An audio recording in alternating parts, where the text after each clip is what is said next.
বন্ধুর লাশ নিয়ে অ্যাম্বুলেন্সে করে তার গ্রামের বাড়ি যাচ্ছি। রাত তখন 12:30। বন্ধুর বাড়ি অনেক দূরে হয়, সময় কাটছিল না। মনটা ভীষণ খারাপ ছিল, তাই সময় কাটানোর জন্য পকেট থেকে মোবাইলটা বের করলাম। ঠিক সেই মুহূর্তে আমার ফোনে একটা মেসেজ এলো। আমার সামনে আমার বন্ধু কফিনের মধ্যে লাশ হয়ে ঘুমিয়ে আছে। ঠিক সেই মুহূর্তে মেসেজ করছে অবন্তী। চেক করে দেখি সেই নাম্বার থেকে আরো 10-12টা মেসেজ এসেছে। সম্ভবত মেসেজের সংখ্যা লিমিটেড থাকার কারণে একই মেসেজটা ভেঙে ভেঙে কয়েকবারে করতে হয়েছে। তারপর আমি সেই মেসেজটা পড়তে শুরু করলাম। তিনি ঠিক এভাবে লিখেছেন, ফাহাদ আমাকে মাফ করে দিও। যে বাবার চোখের দিকে তাকিয়ে কোনোদিন কথা বলতে পারিনি, সেই বাবা সেদিন আমার দু হাত জোর করে আমার সামনে অসহায়ের মতো কান্না করেছে। তখন তার ভালোবাসার কাছে আমার আর তোমার ভালোবাসা হেরে গেছে। তাই আজ 11 দিন যাবত আমি অন্য কারো স্ত্রী। কথা দিয়েছিলাম জীবনের শেষ নিঃশ্বাস পর্যন্ত তোমার সাথে থাকবো। আমার সবসময় ভয় হতো তুমি আমাকে কষ্ট দিবে, আমার সবসময় ভয় হতো তুমি আমাকে ছেড়ে অন্য কাউকে বিয়ে করবে। কিন্তু আজ দেখো, আমি তোমাকে কষ্ট দিলাম, আমি তোমাকে ছেড়ে অন্য কাউকে বিয়ে করে নিলাম। জীবন কি অদ্ভুত, তাই না? তোমার মনে আছে আমি যখন কাঁদতে কাঁদতে বলতাম তুমি আমাকে ছেড়ে কখনোই চলে যেও না, তখন তুমি হাসতে হাসতে বলতে পারবি তোমাকে ছেড়ে কখনোই যাবো না। তখন আমি ভীষণ রাগ করতাম,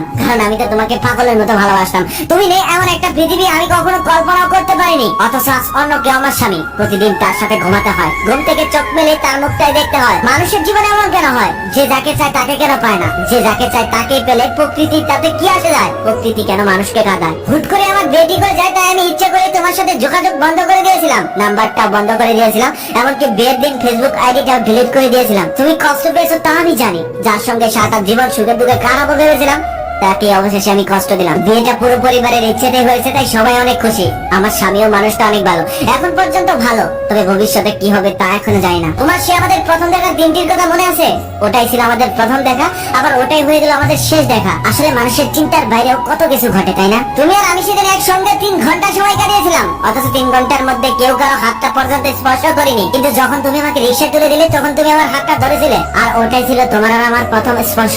বিশ্বাস করো, সেদিন তোমাকে আমার ছাড়তে ইচ্ছা করেনি, কিন্তু রিক্সাটা ছেড়ে দিলে তখন আমি ছাড়তে বাধ্য হয়েছিলাম। ছেড়ে দিলাম তোমায় আমি, ছেড়ে দিলাম ভালোবাসা। তোমার ঘরে যে আমার জন্য শাড়ি কিনে রেখেছো, এখন তো আমি তোমার না।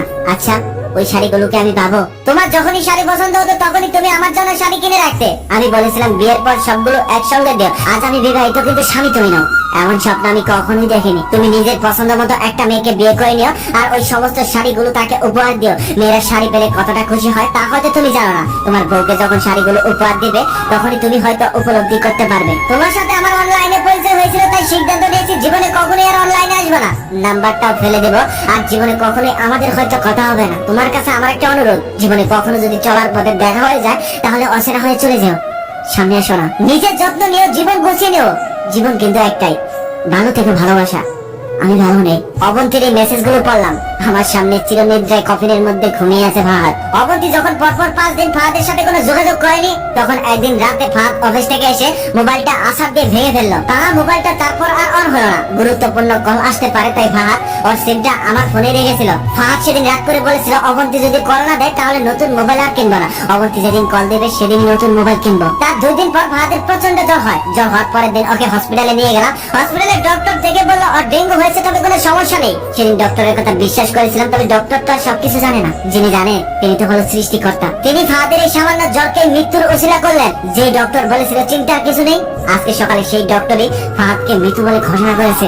ফাহাদের আর জানা হলো না অবন্তীর বিয়ের কথা। তারপর আমিও অনেক ভেবেচিন্তে সিদ্ধান্ত নিলাম, আমিও অবন্তীকে ফাহাদের মৃত্যুর খবরটা জানাবো না। অবন্তী যদি সত্যি সত্যি আর কখনো অনলাইনে না আসে আর ওর সিমটাও ফেলে দেয়, তাহলে ফাহাদের মৃত্যুর কথা ও আর জীবনে কোনোদিনই জানবে না। কি লাভ, সত্য নতুন জীবন শুরু করেছে মেয়েটা, তাকে কষ্ট দিয়ে। কোন একদিন শাড়ি পরতে গিয়ে অবন্তী হয়তো মনে মনে ফাহাদের কথা চিন্তা করবে। সে মনে মনে ভাববে ফাহাদের সেই শাড়িগুলো হয়তো ফাহাদের স্ত্রীকে গিফট করে দিয়েছে, আর সেই শাড়িগুলো পরে ফাহাদের স্ত্রী তার সামনে ঘোরাঘুরি করে। কিন্তু ফাহাদ যে নিজেই সাদা কাফন করে কবরে চলে গেছে, এই খবরটা না হয় অবন্তীর নাই জানা থাকে। আমি যখন ফাহাদের সিম থেকে অবন্তীর নাম্বারে একটা মেসেজ করলাম, আমার জন্য ভেবো না, স্বামীর সংসার নিয়ে ভালো থেকো। মনে রেখো বিয়ের বন্ধন হচ্ছে পৃথিবীর সব থেকে বড় বন্ধন, ভালো থেকে ভালোবাসা। অবন্তীও তখন রিপ্লাই করে বললেন এত সহজে ক্ষমা করে দেওয়ার জন্য ধন্যবাদ, আর কখনো মেসেজ দিও না, ভালো থেকো, বিদায়, চিরবিদায়। তারপর মোবাইলটা পকেটে রাখলাম। এতক্ষণে ফাহাদের বাড়ি পর্যন্ত অ্যাম্বুলেন্স চলে এসেছে। কফিনে রাখা আমার বন্ধু ফাহাদকে নেওয়ার জন্য সবাই অপেক্ষা করছে। আমি যখন ফাহাদের কফিনটা স্পর্শ করে বললাম তোর সঙ্গে আর কখনোই একই গাড়িতে চলা হবে না, এটাই ছিল তোর আর আমার একই সঙ্গে শেষ ভ্রমণ। বিদায় বন্ধু, চিরবিদায়।